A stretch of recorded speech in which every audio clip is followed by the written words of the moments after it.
Look at this. Really look at it. To the untrained eye, this is a mistake. It is a flaw in the landscape. It is a messy intruder in the perfectly manicured geometry of modern life. The Homeowners Association calls it a nuisance. The chemical companies call it a target. The agricultural industry calls it a noxious weed. But I call it a missed opportunity. There is a plant growing in the cracks of your driveway. Right now, yes, right now, that contains 15 times more calcium than the spinach you buy at the grocery store. It holds 8 times more vitamin C than oranges, and ounce for ounce, it packs more protein than a steak. We are standing in the middle of a nutrient collapse, spending billions on supplements, while the solution is literally growing under our feet. Yet we have been programmed to remove it. We created a $74 billion industry dedicated to eliminating this specific plant out of existence. We convinced millions of people that this plant, which offers more nutrition than almost anything in the supermarket, is their competitor. We erased its name so completely that most Americans under 40 have never heard of it, even though they have been looking at it their entire lives. This is not just a story about a weed. This is the story of the most nutritious plant in America and the system that cannot afford to let you remember what it is. Welcome to Ancient Crops Archive. Today we are reopening the file on Chenopodium album, the plant they tried to erase. To understand the magnitude of what we lost, we have to go back to the archives. The year is 1987. Deep in the Ozark Plateaus of eastern Kentucky, archaeologists were excavating ancient rock shelters that had been sealed off from the world for thousands of years. Inside one shelter, they found something that stopped them cold. It wasn't gold. It wasn't conflict. They found storage pits. Carefully constructed, deliberately placed, and filled with seeds. When they carbon dated the contents, the results came back at 6,500 BC. That is over 8,000 years old, but the age was just the beginning. When scientists examined these seeds under microscopes, they identified them as Chenopodium berlandieri, Native American lamb's quarters, and they discovered a detail that rewrote history. The seed coats measured only 20 microns thick. Why is this number the smoking gun? Because wild Chenopodium seeds have coats that are 60 microns thick, 3 times thicker. A thick coat is nature's way of ensuring dormancy, of waiting out bad years. A thin coat means faster germination. It means immediate growth. It means reliance on human hands. This was not random gathering. Someone had been selecting these seeds year after year, generation after generation. They were breeding this plant the same way we bred corn from teosinte or wheat from wild grasses. This was the Eastern Agricultural Complex, a sophisticated system of cultivated crops that supported entire civilizations across Eastern North America for over 3,000 years. This wasn't just an American story. In 2014, European researchers started finding the same thing. Viking Age sites in Denmark, Roman settlements across Central Europe, Iron Age storage pits in Germany and France. They all contained Chenopodium album seeds stored in clay jars alongside wheat and barley. Then came the discovery that made headlines, the bog bodies. Iron Age people preserved in peat for 2,000 years had these seeds in their stomachs. It was their last meal. This proves beyond a shadow of a doubt that for 8,500 years, this was not famine food. This was not desperation. This was the staple diet of the human race. So, how does a plant this important just disappear from consciousness? The erasure happened in 2 stages. First came the colonization. By 1150, AD maize or corn arrived from Mesoamerica. It was calorie-dense, easy to store, and fit the model that European colonizers would later bring. The native domesticated lamb's quarters carefully bred for 3 millennia went extinct, gone forever. But the plant itself survived in the wild. It refused to fade until we decided to launch a campaign on it. The year is 1950. Post-war America. The GI Bill builds millions of new homes, and with them comes the obsession with the perfect lawn. Grass uniform and green with absolutely no weeds. Construction sites created disturbed soil everywhere. And lamb's quarters, the ultimate pioneer species, colonized that bare ground faster than anything else.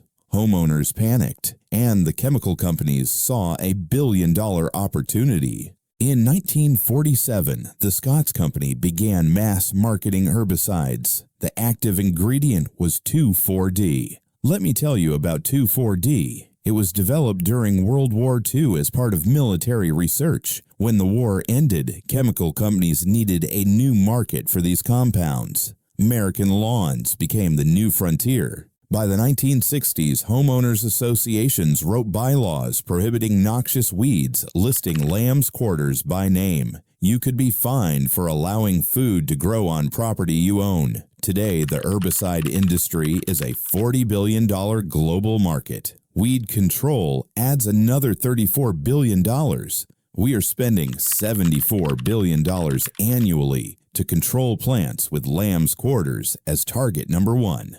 Why? Because it competes with soybeans and corn, the cash crops you can tax and control. Because lamb's quarters grows without permission.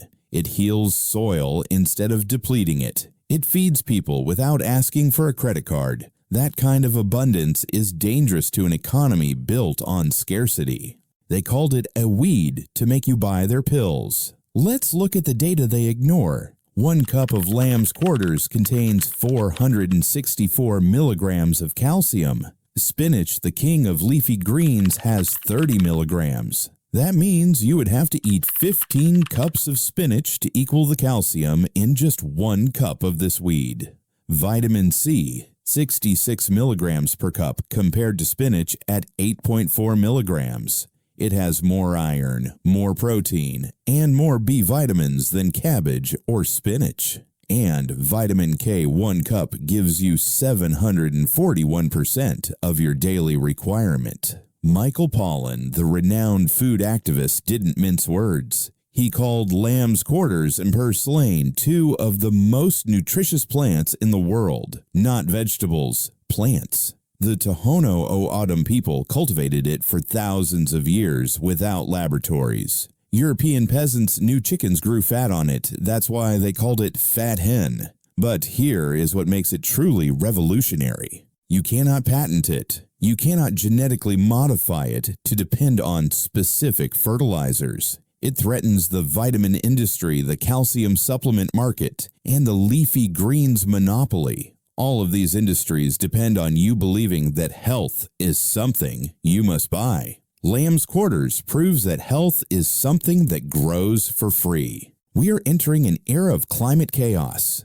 The food system we rely on is fragile. Lettuce requires consistent irrigation. Spinach needs cool weather. The crops feeding 8 billion people were bred for a stable climate that no longer exists. But lamb's quarters, it was built for extreme instability. It survives on minimal rainfall. It thrives in extreme heat. It actually prefers disturbed soil. It grows best where humans have messed things up.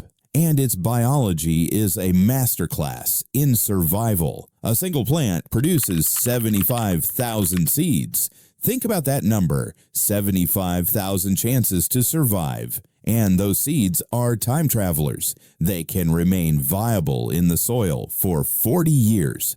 They wait. They sleep. And when the conditions are right, or when the other crops fail, they rise. In a world of water scarcity and soil degradation, this isn't a weed. It is a lifeboat. It heals depleted soil. It asks for nothing.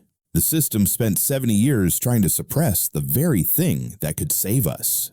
Cultural erasure was attempted, but it was incomplete. Immigrant families brought the knowledge with them. Italian grandmothers remembered fat hen. Mexican families knew verdolagas and calites. Indigenous communities never stopped gathering. Now it is your turn. Here's exactly what you need to do. Step 1, identification. Look for the diamond-shaped leaves. Look for the goosefoot shape. But the key is the powder. Touch the underside of the leaf. If you see a white, powdery coating that looks like dust but feels slightly waxy, that is it. That is the sign. Step 2. Preparation. Do not eat it raw in massive quantities. It contains oxalic acid just like spinach. Harvest the top few inches of the tender stems. Cook it, steam it, saute it. The heat breaks down the acid. Once cooked, it tastes richer, nuttier, and creamier than spinach. It is premium food. Step 3. Save the seeds. Let one plant go to seed. Collect them. Share them. Teach your children that food doesn't come from a plastic box. It comes from the earth. Harvesting this plant is an act of rebellion. It is a rejection of the system that wants you weak and dependent. The plant that asks for nothing, survives everything, and feeds freely is waiting for you. The knowledge they tried to bury is in your hands now. I am Ancient Crops Archive. Stop removing your salvation. Start eating your weeds.